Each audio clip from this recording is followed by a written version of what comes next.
Good evening, dear students. Let us discuss about measurements and then electrical measurements. पहले बात करेंगे मापन क्या है, मेजरमेंट क्या है, उसके बाद फिर बात करेंगे इलेक्ट्रिकल मेजरमेंट क्या है। तो मेजरमेंट की एक जनरल डेफिनेशन है, there is a definition of measurement. It is an act of comparison between the quantity or physical parameter being measured and a predefined standard. This is a process by which physical quantities or parameters are expressed in numerical values or meaningful numbers. तो मापन क्या है? मापन तुलना है। किसके साथ? मापन एक पूर्व निर्धारित मानक के साथ, पूर्व परिभाषित मानक के साथ में तुलना है उस राशि की जिसको हम मेजर करते हैं। जिस राशि को मेजर करते हैं, जिस राशि को हम नापते हैं, उस राशि की तुलना की जाती है एक पूर्व निर्धारित स्टैंडर्ड के साथ। ये स्टैंडर्ड वेल डिफाइंड होता है, अच्छे से डिफाइंड होता है, परिभाषित होता है, इसको मान्यता प्राप्त होती है। इसके साथ में हम उस राशि को क्या करते हैं? कंपेयर करते हैं, तुलना करते हैं।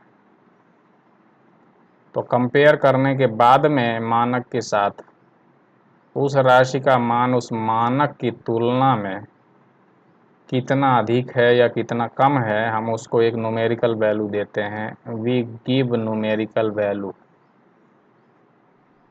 आंकिक मान देते हैं उस राशि को। किस आधार पे? After comparison,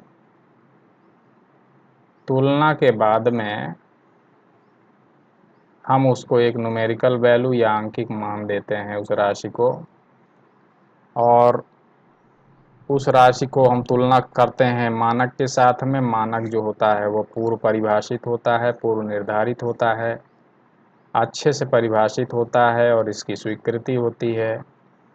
it is well accepted. इसकी यूनिट होती है, इकाई होती है, मानक की एक इकाई होती है। और उसके साथ में कंपेयर करते हैं, तुलना करते हैं राशि को, और उसके बाद में हम वो राशि मानक की तुलना में कितना गुना ज़्यादा है या कितना गुना कम है, हम उसको एक न्यूमेरिकल वैल्यू देते हैं, आंकिक मान देते हैं। इसे हम मापन कहते हैं। This is called measurement. For example, अगर कहा जाए कि किसी व्यक्ति का जो वेस्ट है, कमर है, 23 इंच है, 23 इंच, तो इसका मतलब क्या है कि उस व्यक्ति के वेस्ट या कमर को हमने कंपेयर किया। किसके साथ में कंपेयर किया?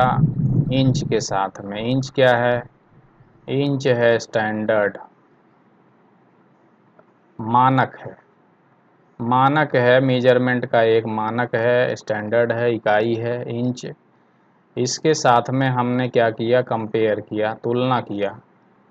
तो तुलना करने के बाद में उस व्यक्ति की जो कमर है या वेस्ट है, 23 टाइम्स मोर, इंच की तुलना में जो लंबाई का मानक है, स्टैंडर्ड है, उससे कंपेयर किया गया तो 23 गुना ज़्यादा है कमर। तो हम उसको न्यूमेरिकल वैल्यू देते हैं 23। 23 इंच। अगर इंच में हमने नापा है तो, अगर हमने नापा है सेंटीमीटर में तो हम लिखेंगे 23 सेंटीमीटर। अगर हमने नापा है और किसी यूनिट में तो हम उसको उस यूनिट में एक्सप्रेस करेंगे। बट आफ्टर मेजरमेंट ये आवश्यक है कि हम इकाई जो है लिखना आवश्यक होता है, यूनिट। क्योंकि जो हम आंकिक मान देते हैं तो वो आंकिक मान जो होता है वो मानक का जो है यूनिट क्या है, इकाई क्या है, किसके साथ में हमने कंपेयर किया है, वो लिखना ज़रूरी होता है। तो ये देखिए इंच है ये, और इसमें सेंटीमीटर हो सकता है, इसमें मिलीमीटर भी हो सकता है। ये सब लंबाई के मानक हैं, मात्रक हैं, यूनिट हैं, उनके साथ कंपेयर किया जाता है।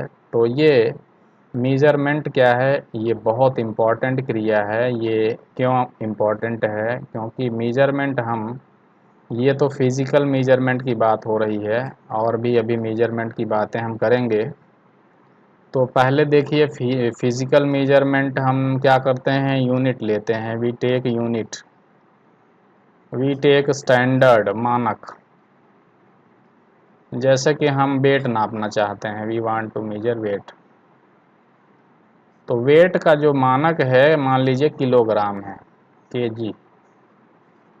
तो किसी वस्तु का वजन जो है, वेट कितना है, वो हम कंपेयर करेंगे किसके साथ में, जो वेट का स्टैंडर्ड है। वेट का स्टैंडर्ड क्या है, वेट का स्टैंडर्ड है किलोग्राम हो सकता है, वेट का स्टैंडर्ड ग्राम हो सकता है, या और भी इकाई हो सकती हैं, या किसी अन्य यूनिट में हो सकता है, पाउंड हो सकता है। तो ये कंपैरिजन होगा। और मान लीजिए किसी वस्तु का वेट है 20 केजी, इसका मतलब जो किलोग्राम है मात्रक वेट का, उस वस्तु को हम तुलना करते हैं तो वो 20 गुना वो वस्तु अधिक है, 20 times that quantity is more compare to unit of weight. इसी प्रकार से मानक है, मान लीजिए हम वॉल्यूम नापना चाहते हैं, आयतन, पानी का नापते हैं, दूध नापते हैं, तो हम लोग नापते हैं किस में, मिलीलीटर या लीटर में।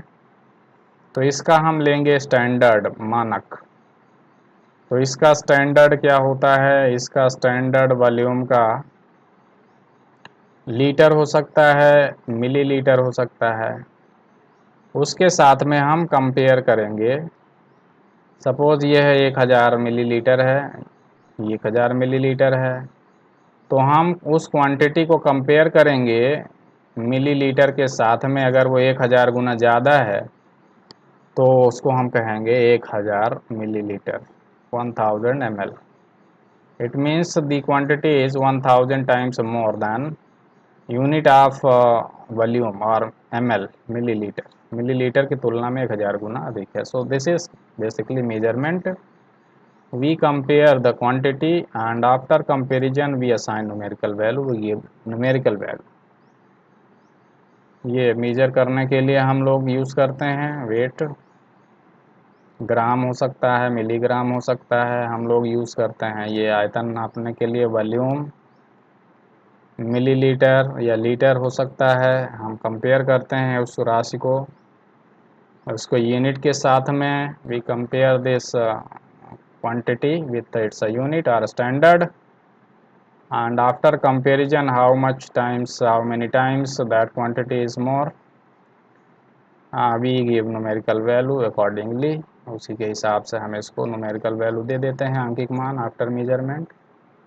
मेजरमेंट के लिए बहुत से हम उपकरण यूज़ करते हैं, अलग अलग राशियों के मेजरमेंट के लिए अलग अलग उपकरण यूज़ करते हैं हम लोग।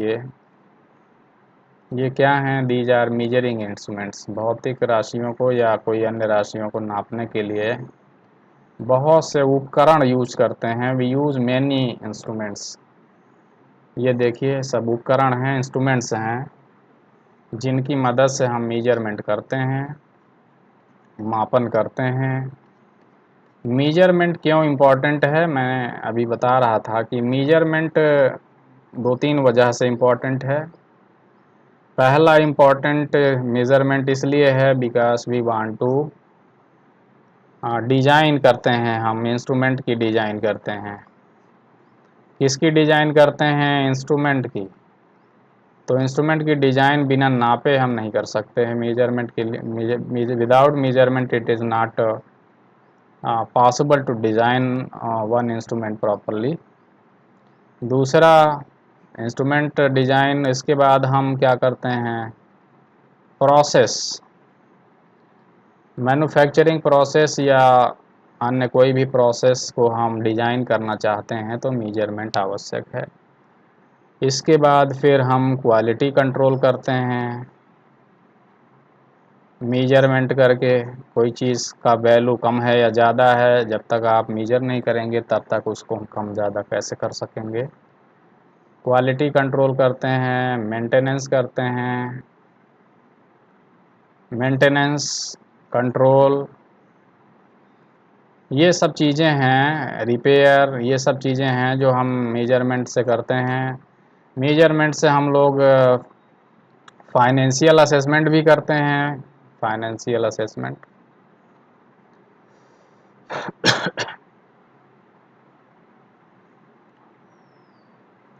सो मेजरमेंट बहुत इम्पोर्टेंट है। If you can not measure anything then you your knowledge is of very little importance.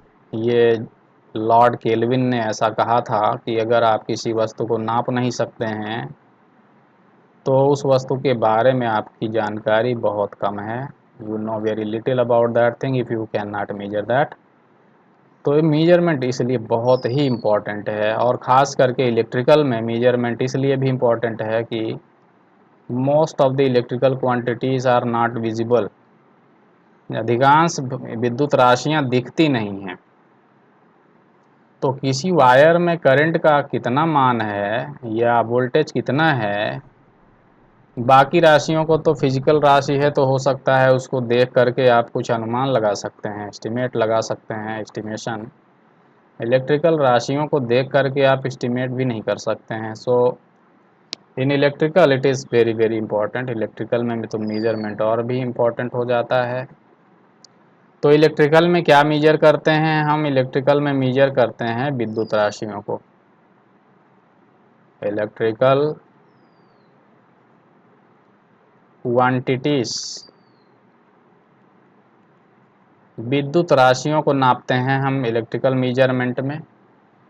Electrical quantities क्या हैं? सबसे बेसिक इलेक्ट्रिकल क्वांटिटी है वोल्टेज, सभी को मालूम है। और इलेक्ट्रिकल क्वांटिटी क्या है? करंट है, रेजिस्टेंस है, पावर है, एनर्जी है, फ्रीक्वेंसी है, पावर फैक्टर है, फ्लक्स है, ये सब हैं। These are electrical quantities. इनको हम नापने के लिए जो मेजरमेंट करते हैं उसको कहते हैं इलेक्ट्रिकल मेजरमेंट। तो फिलॉसफी वही है मेजरमेंट की। क्या फिलॉसफी है? We take a predefined standard. जिस राशि को हम नापेंगे उसका हम एक मानक लेंगे। We take a pre defined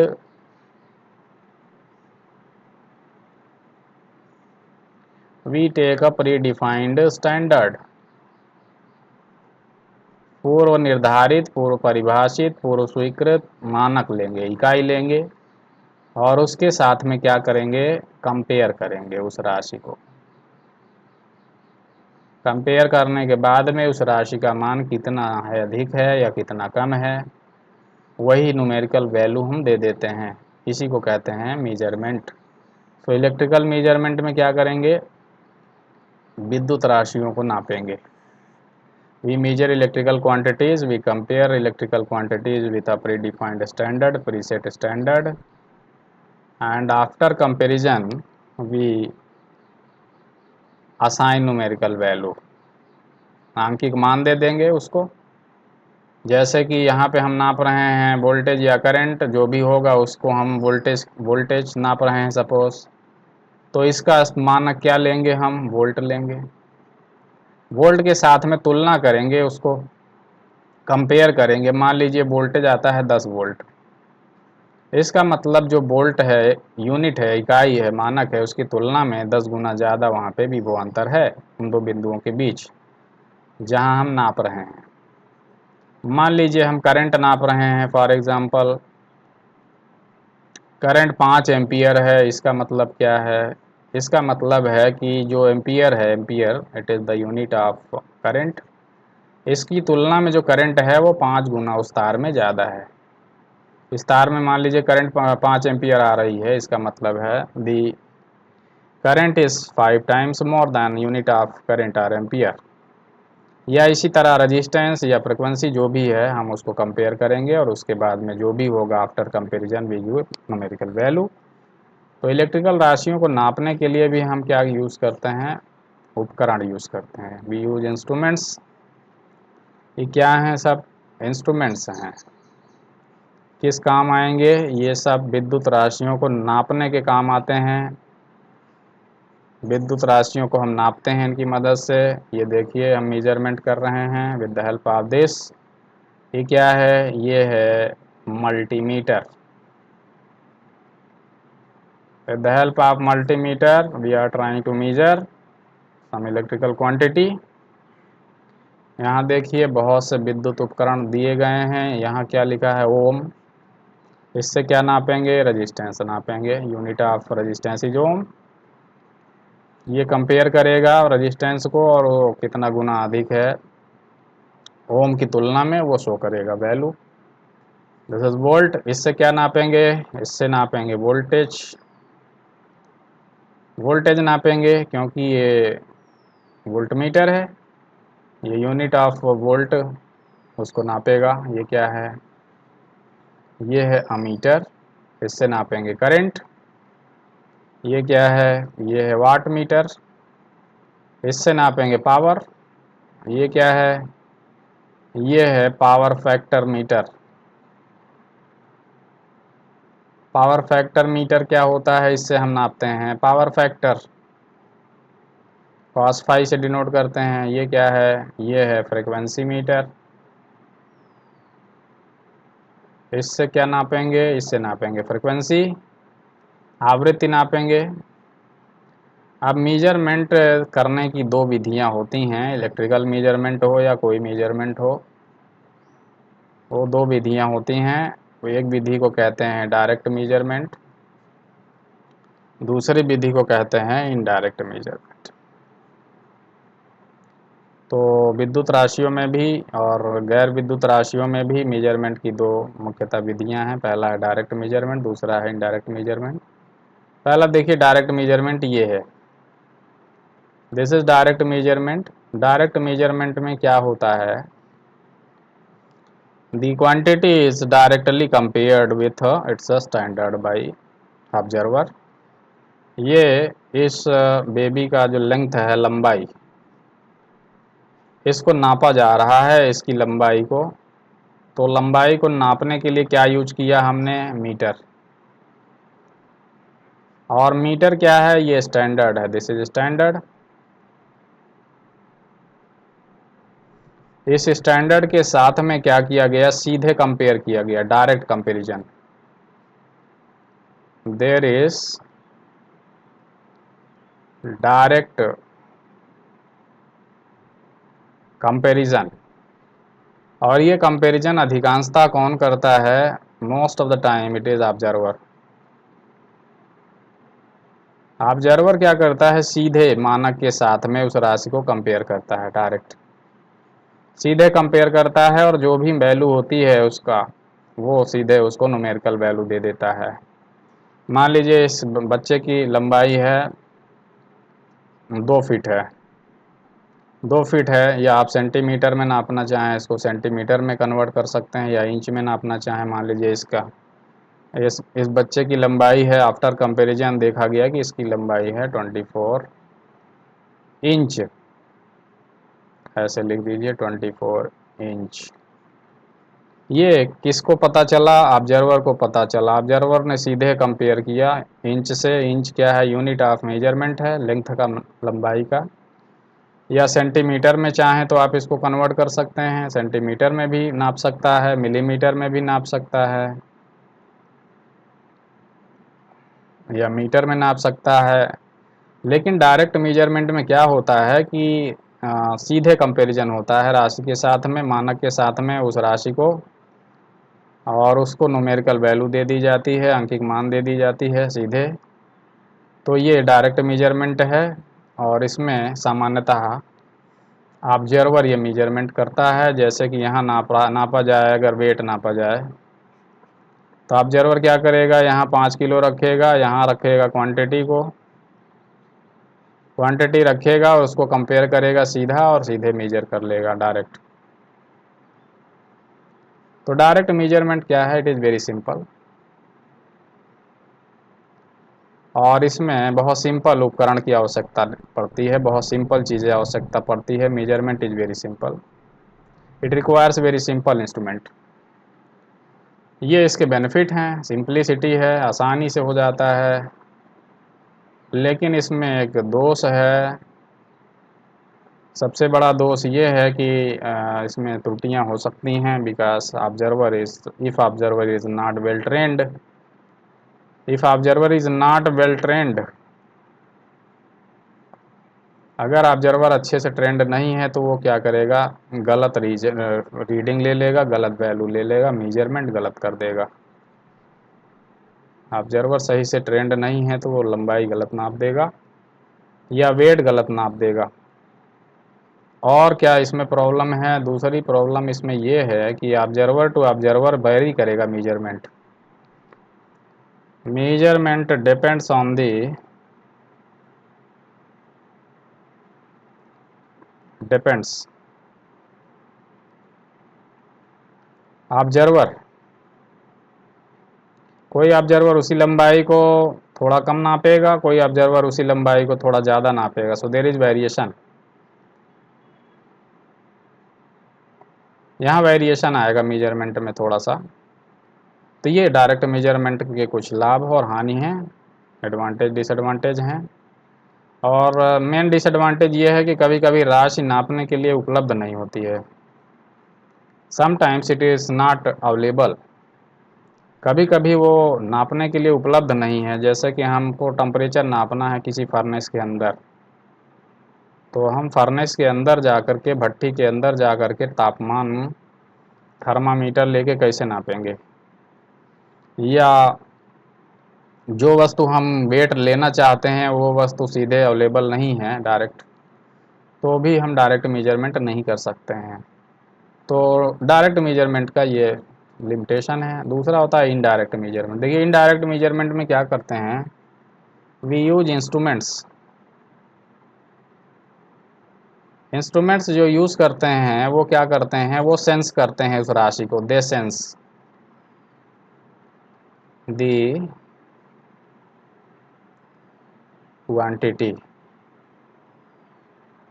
राशि को सेंस करते हैं। जैसे कि हम करंट नाप रहे हैं या वोल्टेज नाप रहे हैं, तो इंसान के लिए ये संभव नहीं है कि वो उसको नाप सके सीधे, डायरेक्ट मेजरमेंट पॉसिबल नहीं है। तो क्या करते हैं, इंस्ट्रूमेंट लेते हैं, इंस्ट्रूमेंट क्या करेगा, सेंस करेगा, सेंस करेगा, वो इंस्ट्रूमेंट क्या करेगा, फिर उसको सेंस करेगा, उसके अकॉर्डिंग यहाँ पे जनरेट करेगा वैल्यू, और वो वैल्यू क्या करेंगे, फिर हम रीड करेंगे। ऑब्जर्वर क्या करेगा, ऑब्जर्वर रीड करेगा वैल्यू। तो यहाँ पे क्या है कि इनडायरेक्ट मेजरमेंट में राशि के और फाइनल वैल्यू ऑब्जर्वर के बीच में इंस्ट्रूमेंट इन्वॉल्व होते हैं। We need instruments and these instruments become interface between the quantity and the observer। Observer जो है या जो व्यक्ति मेजर कर रहा है उसके और राशि के बीच में इंस्ट्रूमेंट होते हैं जो इसको सेंस करते हैं, इस राशि के मान को सेंस करते हैं, और उस सेंस करने के बाद में उस वैल्यू को इंडिकेट करते हैं या दिखाते हैं या मेजर करते हैं, और ऑब्जर्वर क्या करता है, उस राशि को नाप लेता है। तो डायरेक्ट कंपैरिजन किसने किया, इंसान ने नहीं किया, डायरेक्ट कंपैरिजन जो भी किया वो इंस्ट्रूमेंट ने किया। So in indirect measurement the comparator is not the human being, इंसान जो है तुलना नहीं करता है राशि को, इंसान तुलना नहीं करता है। कौन तुलना करता है राशि की, राशि की तुलना करता है मानक के साथ में, स्टैंडर्ड के साथ में या उसके मानक के साथ में कंपैरिजन करता है, तुलना करता है। कौन, इंस्ट्रूमेंट करता है। और इंस्ट्रूमेंट कंपैरिजन करने के बाद में वैल्यू देता है, और ऑब्जर्वर क्या करता है, ऑब्जर्वर उसको रीड करता है। ऑब्जर्वर रीड्स, वो वैल्यू रीड कर लेता है। तो यहाँ पे कंपैरिजन डायरेक्ट नहीं हुआ, यहाँ पे कंपैरिजन इनडायरेक्ट हुआ। कंपैरिजन ने ह्यूमन बीइंग ने नहीं किया, इंसान ने नहीं किया, कंपैरिजन किसने किया, इंस्ट्रूमेंट ने किया। और इंसान ने क्या किया, ऑब्जर्वर ने क्या किया, उसको रीड कर लिया। तो इनडायरेक्ट मेजरमेंट बहुत ही यूज़फुल है, बहुत यूज होता है। अधिकांश जो इलेक्ट्रिकल मेजरमेंट होते हैं वो इनडायरेक्ट ही होते हैं, because observer can not touch the quantity, observer can not compare the quantity with standard, it is the instrument which compares with the standard. Indirect या डायरेक्ट मेजरमेंट को इलेक्ट्रिकल में थोड़ा सा दूसरे तरीके से भी परिभाषित कर सकते हैं। डायरेक्ट मेजरमेंट हम वहाँ कहते हैं इलेक्ट्रिकल में जहाँ पे वो जो इंस्ट्रूमेंट है वो सीधे राशि को नापता है, जैसे अमीटर लगाया गया है करंट नापने के लिए, यहाँ पे करंट को सीधे नाप रहा है अमीटर डायरेक्ट, तो इसको कहते हैं direct measurement. The instrument directly compares, directly measures.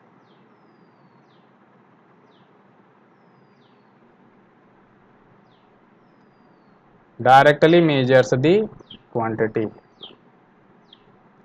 Ammeter सीधा नाप लिया, मान लीजिए इस तार में करंट बह रही है 5 एम्पियर, तो हम यहाँ पे अमीटर लगा देंगे कितने रेंज का, कम से कम 5 एम्पियर के रेंज का होना चाहिए, 0 से 5।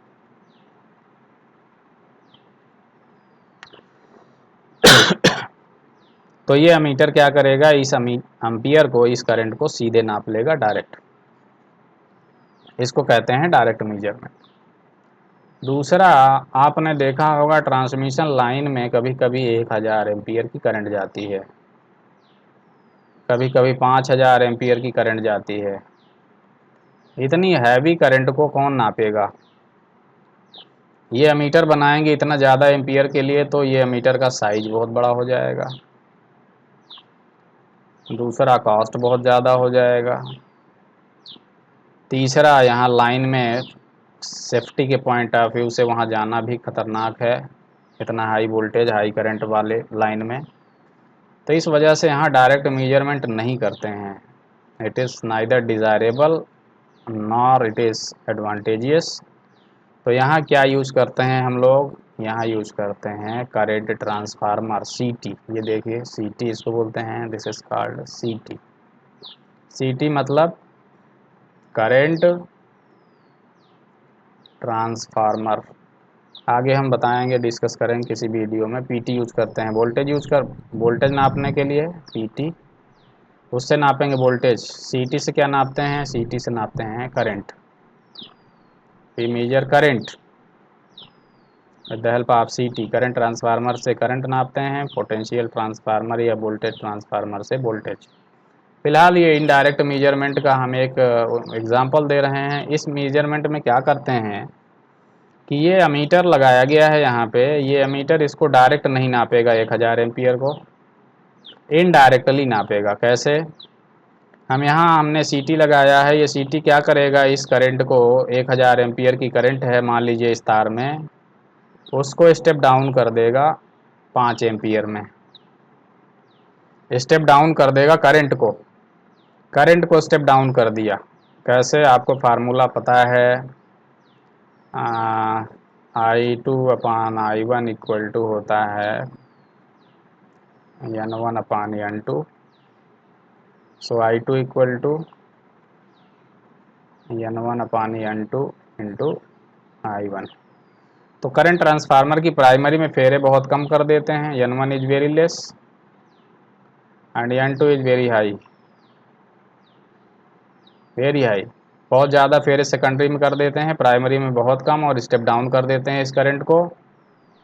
और कितना स्टेप डाउन किया है ये हमको मालूम रहता है, क्योंकि सीटी पे लिखा रहता है देश अपॉन देश, ये ऐसे लिखा रहता है। तो यहाँ अगर करंट 5 एम्पियर यहाँ बता रहा है, तो अगर हमने यहाँ करंट ट्रांसफार्मर यूज किया है 1000/5 वाला, तो इसका मतलब है इस लाइन में करंट कितनी बह रही है, इस लाइन में 1000 एम्पियर की करंट बह रही है, तभी यहाँ 5 एम्पियर बह रही है। अगर हमने ये एक सीटी यूज किया है, सीटी करंट ट्रांसफार्मर, ये वाला 1000/5, तो इसको कहते हैं इनडायरेक्ट मेजरमेंट। हमने 1000 एम्पियर की करंट को नाप लिया indirectly, this is indirect measurement.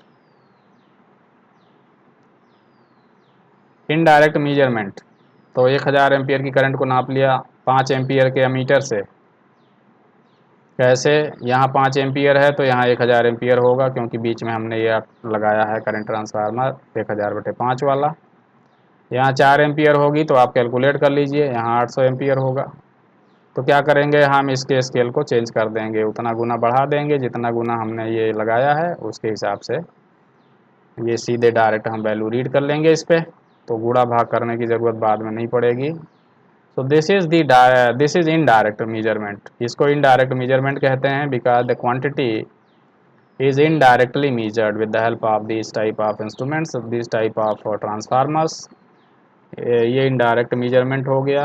अब इंस्ट्रूमेंट्स जो होते हैं मुख्यतः तीन प्रकार के होते हैं, एक होते हैं मैकेनिकल इंस्ट्रूमेंट, और दूसरा होते हैं इलेक्ट्रिकल इंस्ट्रूमेंट, तीसरा होते हैं इलेक्ट्रॉनिक इंस्ट्रूमेंट। तो इंस्ट्रूमेंट क्या है, इसकी परिभाषा यहाँ दी गई है।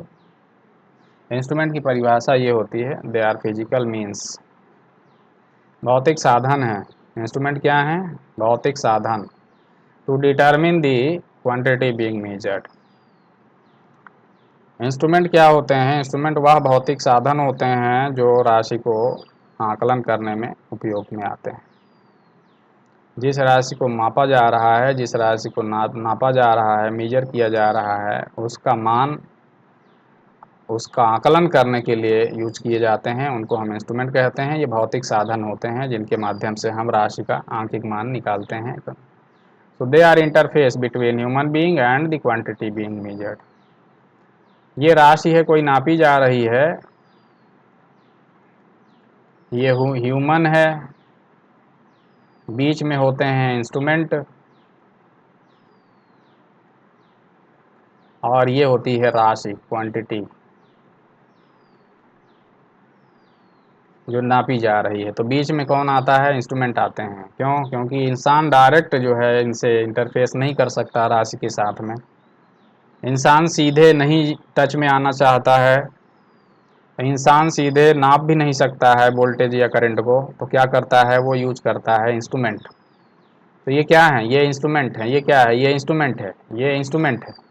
ये वह भौतिक साधन होते हैं जो उस राशि को जिसको हम नाप रहे हैं उसको, उसका आकलन करने में उपयोग में आते हैं। और ये ह्यूमन बीइंग, इंसान और राशि के बीच में ये कड़ी होते हैं, लिंक होते हैं। जैसे इंसान कहाँ होगा, इंसान यहाँ रीडिंग ले रहा होगा, यहाँ इंसान वैल्यू रीड कर रहा होगा, ये राशि है, यहाँ करंट बह रही है, तो बीच में कौन आया, बीच में आया इंस्ट्रूमेंट।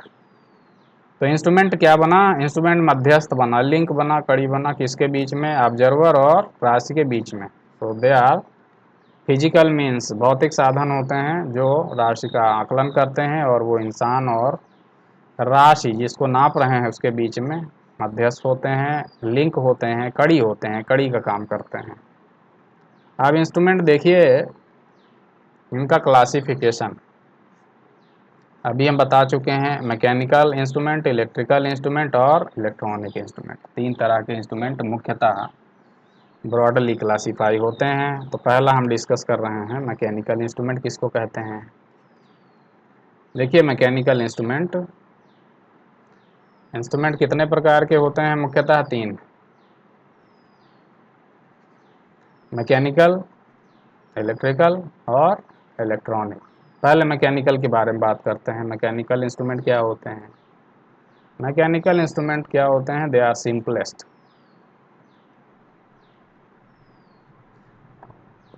सभी इंस्ट्रूमेंट में सबसे सरल, सबसे आसान होते हैं, और मानव ने सबसे पहले इन्हीं को बनाया था, अर्लीस्ट हैं, सबसे अर्लीस्ट। इंसानों ने सबसे पहले नापने के लिए इन्हीं को ही बनाया था। They are easiest, simplest, cheapest. लेकिन इस इंस्ट्रूमेंट में सबसे ज़्यादा अच्छा ये है कि if the quantity is constant और स्टीडी स्टेट, राशि का मान वेरी न कर रहा हो, कांस्टेंट हो और स्टीडी हो, स्थिर हो, तो ये बहुत अच्छे उपकरण होते हैं नापने के लिए। जैसे कि 1 किलोग्राम अगर है यहाँ पे वज़न, तो इसको नापने के लिए ये वेट सिस्टम बड़ा अच्छा है, सरल भी होता है। या इसमें पाइप में मान लीजिए प्रेशर है 10 psi, तो इसको कांस्टेंट प्रेशर है अगर, तो उसको नापने के लिए ये प्रेशर गेज बोलते हैं इसको, this is called pressure gauge. इससे क्या करते हैं, प्रेशर नापते हैं किसी पाइप में। तो ये प्रेशर अगर 10 psi है तो ये नापेगा, बहुत अच्छे से नापेगा। ये मैकेनिकल इंस्ट्रूमेंट है। इस इंस्ट्रूमेंट में कुछ खासियत होती हैं। पहला कि होता है इसमें कोई मूविंग पार्ट होता है। तो मूविंग पार्ट क्या करता है, नापते समय मूव करता है। तो मूविंग पार्ट मूव करता है, तो अगर स्टैटिक है कंडीशन, अगर स्थिर है तो मूव मूव करके जाके स्थिर हो जाएगा कुछ देर में और नाप देगा। लेकिन अगर राशि का मान चेंज हो रहा हो, सपोज मान लीजिए वेट चेंज हो रहा है, कभी बढ़ा रहे हैं कभी घटा रहे हैं, तो ये ऊपर नीचे होगा, इसका रिस्पांस स्लो होगा, स्लो रिस्पांस। ये इसमें कुछ कमियां होती हैं। क्यों? क्योंकि इनर्शिया ज़्यादा होता है इनका, लार्जर इनर्शिया। मैकेनिकल जो इंस्ट्रूमेंट्स होते हैं उनका इनर्शिया ज़्यादा होता है, क्योंकि उसमें वजन होता है ज़्यादा, बल्कि वजनदार होते हैं, उनमें फ्रिक्शन भी ज़्यादा होता है, घर्षण ज़्यादा होता है, और हैवी होते हैं, इनर्शिया ज़्यादा होता है, इसलिए वो रिस्पॉन्स करते हैं स्लो, स्लो रिस्पॉन्स आता है उनका। रिस्पॉन्स आता है बट स्लो आता है, थोड़ा सा टाइम लेते हैं। तो इस वजह से अगर राशि स्थिर है, उसका मान स्थिर है, तो ये कोई बहुत बड़ी प्रॉब्लम नहीं है, नाप सकते हैं इनसे। लेकिन अगर राशि का मान चेंज हो रहा हो, वेरी कर रहा हो, जैसे हम इस पे वजन बढ़ा घटा रहे हों, तो जब तक हम वो ये रिस्पांस देगा बढ़ने का, तब तक भर में अगर घट गया तो ये फिर मेजर नहीं कर पाएगा। या प्रेशर चेंज हो रहा हो पाइप में, कभी 10 है कभी 9 है कभी 8 है कभी 11 है, इस तरह से, तो ये रिस्पांस नहीं दे पाएगा, because it's response is slow. तो मैकेनिकल इंस्ट्रूमेंट्स इस वजह से ऐसी जगह यूज किए जाते हैं जहाँ पे कि स्थिर कंडीशन हो, स्टेडी स्टेट कंडीशन हो, there is no sudden change, there is no transient, no transient, transient, no fast change. अगर चेंज हो रहा होगा फास्ट तो ये ठीक नहीं है इंस्ट्रूमेंट, क्योंकि इनका रिस्पांस स्लो आता है, फिर ये मेजर नहीं कर पाएंगे अगर जल्दी जल्दी बढ़ घट रहा है। जैसे कि फॉर एग्जांपल फ्रिक्वेंसी चेंज हो रही है बार बार, frequency changing, voltage is changing और करंट इज चेंजिंग, तो ऐसे जगह पे मैकेनिकल इंस्ट्रूमेंट लगाएंगे तो मेजर नहीं कर पाएंगे, क्योंकि जो राशि को मेजर करने की कोशिश कर रहे हैं वो राशि बार बार चेंज हो जा रही है। इससे पहले इनका रिस्पांस आएगा वो राशि का मान ही बदल जाएगा। तो mechanical instruments are not suitable for those quantities which are changing, बहुत तेज़ी से चेंज हो रहे हैं तो वहाँ ठीक नहीं है। दूसरे होते हैं electrical instrument. Electrical instrument mechanical की तुलना में थोड़ा सा फास्ट होते हैं, relatively faster than mechanical. Mechanical instrument की तुलना में ये थोड़ा सा फास्ट होते हैं इलेक्ट्रिकल इंस्ट्रूमेंट। जैसे आपने देखा होगा meter, voltmeter, wattmeter, ये सब क्या हैं, इलेक्ट्रिकल इंस्ट्रूमेंट हैं, थोड़ा सा फास्ट होते हैं मैकेनिकल इंस्ट्रूमेंट की तुलना में। बट इनमें भी थोड़ा सा प्रॉब्लम एक होती है कि इनमें भी कुछ होता है, मूविंग पार्ट होता है। जैसे इसमें देखिए ये घूमता है पॉइंटर, ये पॉइंटर मूव करता है। तो पॉइंटर कैसे मूव करता है, इसमें इसमें देखिए ये सिस्टम रहता है, यहाँ पे पिवोट रहता है, एक बियरिंग, इस पे एक राड रहती है, स्पिंडल बोलते हैं, ये सिस्टम ये घूमता है, यहाँ ऐसे घूमता है पूरा। इस पे टार्क डेवलप होता है, इस भाग पे, इसको बोलते हैं मूविंग कॉइल। ये टार्क डेवलप होता है तो ये दिशा में जाता है, ये सब जाता है। फिर स्प्रिंग रहता है इसमें, स्प्रिंग की वजह से फ्रिक्शन होता है, ये घूमता है, इनर्शिया थोड़ा बहुत आ जाता है इसमें, इनर्शिया। मैकेनिकल सिस्टम की तुलना में, मैकेनिकल इंस्ट्रूमेंट की तुलना में इनर्शिया थोड़ा कम होता है, लेकिन होता है इनर्शिया। इसमें भी मूवेबल पार्ट होता है जो आगे पीछे मूव करता है। तो इंस्ट्रूमेंट उतना फास्ट रिस्पांस नहीं देगा, उतना सेंसिटिव नहीं होगा, उतना जल्दी रिस्पांस नहीं देगा, थोड़ा सा टाइम लगेगा इसमें भी। So they are also less sensitive, और we call it they are not very fast, बहुत ज़्यादा तेज़ ये भी नहीं होते हैं, क्योंकि इसमें भी unfortunately they also depend on mechanical movement. इनमें भी मैकेनिकल मूवमेंट होता ही है थोड़ा बहुत, इनर्शिया होता ही है थोड़ा बहुत, इसलिए ये भी इंस्ट्रूमेंट बहुत फास्ट नहीं होते हैं, लेकिन मैकेनिकल इंस्ट्रूमेंट की तुलना में फास्ट होते हैं। तो ये थोड़ा सा मैकेनिकल इंस्ट्रूमेंट की तुलना में फास्ट होते हैं इलेक्ट्रिकल इंस्ट्रूमेंट, लेकिन चूँकि इसमें भी मूविंग सिस्टम होता है, इनर्शिया होता है, इसलिए ये भी उतने फास्ट नहीं होते हैं, बहुत तेज़ नहीं रिस्पॉन्स दे सकते हैं।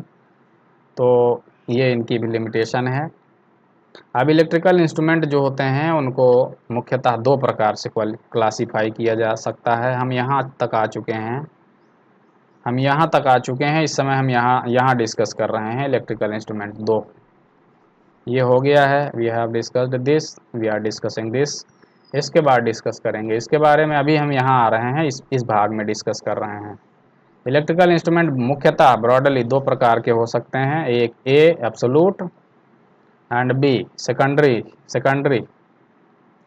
इंस्ट्रूमेंट या एब्सोलूट इंस्ट्रूमेंट। ये देखिए इलेक्ट्रिकल इंस्ट्रूमेंट दो प्रकार के होते हैं, एब्सोलूट इंस्ट्रूमेंट कुछ होते हैं और दूसरा होते हैं सेकेंडरी इंस्ट्रूमेंट। ए एब्सोलूट इंस्ट्रूमेंट ये देखिए, बी सेकेंडरी इंस्ट्रूमेंट ये देखिए। एब्सोलूट इंस्ट्रूमेंट वो होते हैं, इलेक्ट्रिकल ये भी है, इलेक्ट्रिकल इंस्ट्रूमेंट ये भी है। एब्सोलूट इंस्ट्रूमेंट्स कौन होते हैं? They are those instruments which give output, absolute instrument give output in terms of their constant, they give output in terms of their constant, अपने नियतांक के रूप में आउटपुट देते हैं, जैसे कि टेंजेंट गैल्वानोमीटर होता है। ये एग्जाम्पल है टेंजेंट गैल्वानोमीटर, ये आउटपुट देते हैं अपने नियतांक के रूप में या विक्षेप एंगल के रूप में। विक्षेप एंगल नापिए कितना आया थीटा, और उस थीटा से कैलकुलेट करते हैं हम कि वैल्यू कितना है। इनका मुख्यतः उपयोग कहाँ होता है? इनका मुख्यतः उपयोग होता है सेकेंडरी इंस्ट्रूमेंट को कैलिब्रेट करने में, टेस्ट करने में, उनको चेक करने में। ये कैलिब्रेशन में काम आते हैं जनरली सेकेंडरी इंस्ट्रूमेंट के। इनका उपयोग बहुत हम कम करते हैं। ये क्या करते हैं? आउटपुट देते हैं, डायरेक्ट आउटपुट नहीं देंगे, वैल्यू को अपने नियतांक के रूप में आउटपुट देते हैं, और उस नियतांक के बाद हम उसको कैलकुलेट करते हैं। मान कितना है उसको कैलकुलेट करना पड़ता है, तो उनको कहते हैं absolute instrument. They give output in terms of their constant, like tangent galvanometer, they give output in terms of deflection angle, and after deflection angle we calculate their value। But secondary instrument क्या होते हैं? देखिए secondary instrument ये है B, जैसे कि आपका meter, voltmeter, wattmeter, ये सब क्या होते हैं? They are secondary instrument. Secondary instrument जो आउटपुट देते हैं नियतांक के रूप में नहीं देते हैं, they don't give output in terms of constant, they give output directly, they give direct output.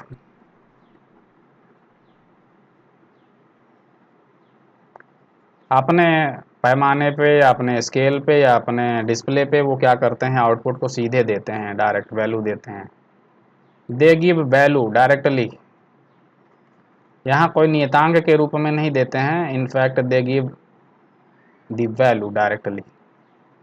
तो ये वैल्यू देते हैं सीधे, नियतांक से कैलकुलेट नहीं करना पड़ता है, वो कैलकुलेट होता है पहले ही, स्केल के ऊपर वो दे देगा वैल्यू, आप उस वैल्यू को रीड कर लेंगे सीधे। तो इनको कहते हैं सेकेंडरी इंस्ट्रूमेंट, और अधिकांश इंस्ट्रूमेंट जो हम लोग यूज करते हैं सेकेंडरी इंस्ट्रूमेंट ही यूज करते हैं। हमको कैलकुलेट नहीं करना पड़ता है वैल्यू को वो इंस्ट्रूमेंट सीधे दिखाता है अपने स्केल के ऊपर। यहाँ हम सीधे वैल्यू को देख लेते हैं डायरेक्ट, तो यहाँ कैलकुलेट करने की आवश्यकता नहीं पड़ती है। So they are called secondary instrument. हम कहाँ पे आ गए? यहाँ पे आ गए। यहाँ एब्सोल्यूट या इनडायरेक्ट, सेकेंडरी या डायरेक्ट। ये यहाँ इनडायरेक्ट क्यों कहा गया है? क्योंकि यहाँ कैलकुलेट करना पड़ता है वैल्यू को। यहाँ सेकेंडरी या डायरेक्ट क्यों कहा गया? क्योंकि यहाँ कैलकुलेट नहीं करना पड़ता है, सीधे वो वैल्यू देता है डायरेक्ट। अब ये भी दो प्रकार के होते हैं, दिस इज बी। एक होते हैं डिजिटल, दूसरे होते हैं analog. First analog instrument and second digital instrument. अब आइए इन पे बात करते हैं, एनालॉग क्या है, डिजिटल क्या है। देखिए यहाँ एनालॉग इंस्ट्रूमेंट देखिए A and B digital instrument. तो एनालॉग इंस्ट्रूमेंट में क्या होता है कि जो वैल्यू आती है इट इज कंटिन्यूअस।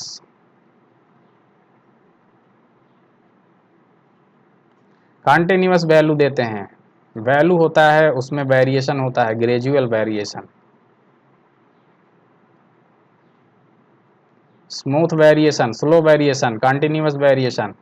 और किसी रेंज में मान लीजिए 0 से 10 वोल्ट या 0 से 100 एम्पियर के बीच में आप इनफाइनाइट नंबर्स ले सकते हैं, इनफाइनाइट वैल्यूज ले सकते हैं राशि का, यानी राशि का मान स्लोली स्लोली चेंज होता है, उसको कहते हैं कंटिन्यूअस या एनालॉग। एनालॉग में वैल्यू जो है ग्रेजुअली चेंज होती है। ग्रेजुअली देखिए वैल्यू चेंज हो रही है, स्लोली स्लोली स्लोली स्लो। यहाँ पे देखिए ये एनालॉग इंस्ट्रूमेंट है। डिजिटल में दे give output discrete output. Discrete, discrete का मतलब है फिक्स नंबर्स आएंगे आउटपुट पे, और ये कंटिन्यूअस नंबर नहीं आती हैं, स्टेप में आती हैं। दे गिव आउटपुट इन स्टेप्स, डिस्क्रीट वैल्यूज। कंटिन्यूअस नहीं आएगा, ये यहाँ वेरिएशन देखिए कंटिन्यूअस आएगा, स्लोली वेरिएशन है कंटिन्यूअस। यहाँ स्टेप में वेरिएशन आएगा 0.1, 0.2, 0.3, 0.4, इस तरह से। This is not continuous, this is discrete value. तो ये डिजिटल और ये फिक्स न्यूमेरिकल वैल्यूज देते हैं, दे give output in fix numerical values.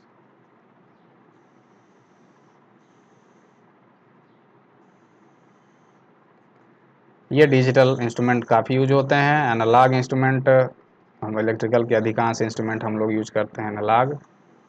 तो ये हो गया एनालॉग इंस्ट्रूमेंट, हो गया डिजिटल इंस्ट्रूमेंट हो गया। डिजिटल इंस्ट्रूमेंट जो है बहुत यूज होते हैं आजकल, एनालॉग इंस्ट्रूमेंट भी यूज होते हैं, डिजिटल भी। अब हम आ रहे हैं यहाँ पे आ जाते हैं वापस, यहाँ तक आ गए हैं। इस पे अभी बात करेंगे। एक होते हैं डिफ्लेक्टिंग इंस्ट्रूमेंट, दूसरे होते हैं नल टाइप। अब ये डिफ्लेक्टिंग और नल टाइप क्या होते हैं? डिफ्लेक्टिंग इंस्ट्रूमेंट देखिए, ये उसका एग्जांपल है, ये डिफ्लेक्टिंग इंस्ट्रूमेंट है। Galvanometer, ammeter, voltmeter, wattmeter deflecting instrument हैं, दे गिव डिफ्लेक्शन। ये क्या है? डिफ्लेक्टिंग इंस्ट्रूमेंट है, डिफ्लेक्टिंग इंस्ट्रूमेंट। इसमें आउटपुट आता है डिफ्लेक्शन के रूप में, दे give output in terms of deflection. एक डिफ्लेक्शन देते हैं अपने स्केल पे या पैमाने पे या अपने जो भी डिस्प्ले होता है वहाँ डिफ्लेक्शन देते हैं। ये जो नल टाइप है, नल टाइप देखिए यहाँ पे, ये हम बात कर रहे हैं, ये यहाँ ये डिफ्लेक्टिंग इंस्ट्रूमेंट समझ में आ गया आपको? दे give output in terms of deflection. किसी स्केल पे किसी पैमाने पे डिफ्लेक्शन देते हैं। नल टाइप इंस्ट्रूमेंट का एग्जांपल है, डिफ्लेक्टिंग इंस्ट्रूमेंट का एग्जांपल क्या है?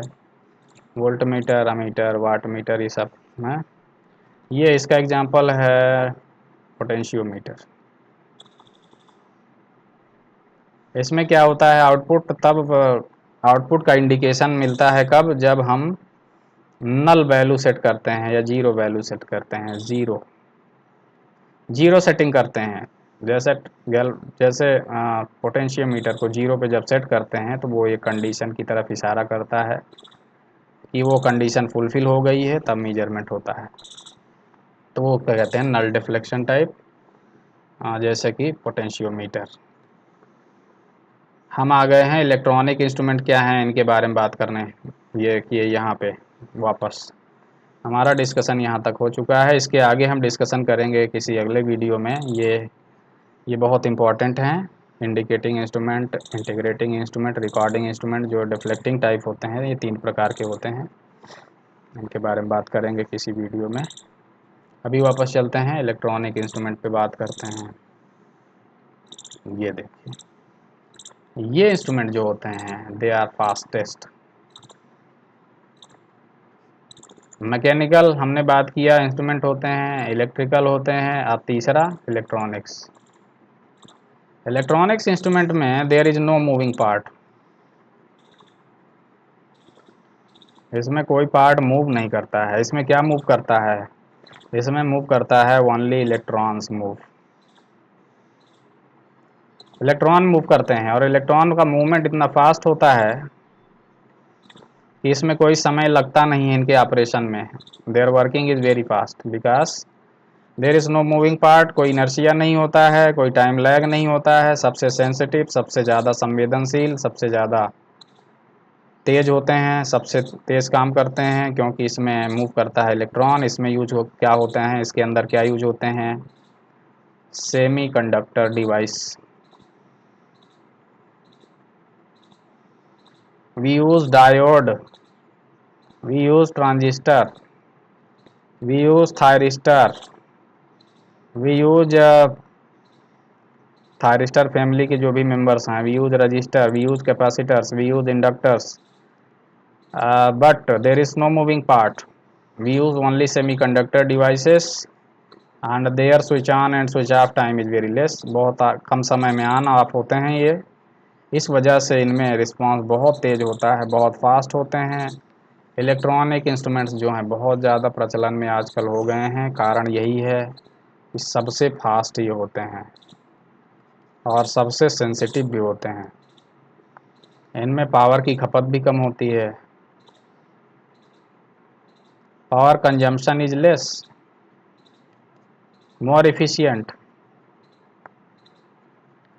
More reliable.